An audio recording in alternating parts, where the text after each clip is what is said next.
Today, Republican presidential candidate Dr. Ben Carson spoke to hundreds at the University of Nevada, Reno during a rally hosted by the College Republicans group on campus. News 4's Van Tu was there and sat down with the renowned children's neurosurgeon this morning. Van?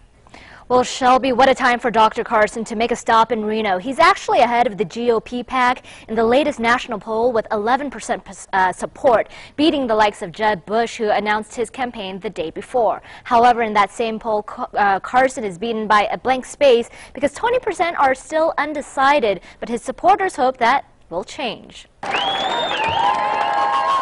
Dr. Ben Carson brings his optimism to Reno. He says he isn't surprised he's bested the GOP field, including Jeb Bush, in the latest national poll. You know, this is bad timing for him because the country's not in the mood right now for same old, same old.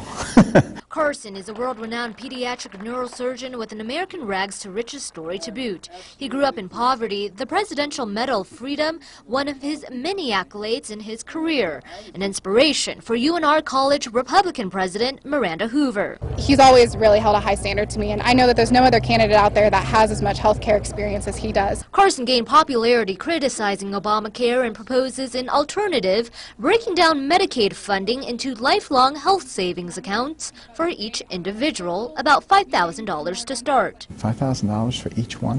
What could you do with that if you use that in an efficient way? In response to critics of his plan, Carson says it doesn't include those with serious health problems. This is for the 95% of people who have average types of problems. People in our administration do not know who we are. During his speech, Carson touched on getting ahead of ISIS, tax reform, supporting police, and ridding political correctness to protect freedom of speech. Rich Park says Carson's optimism won his heart, but not his vote just yet. I'm not sure being president, your first time up, it's like going right to the major leagues. I'm not sure that's the way to go. Carson has never held public office, an uphill challenge for him, but he says he has the experience to solve problems and the business know-how to transform the broken government he sees.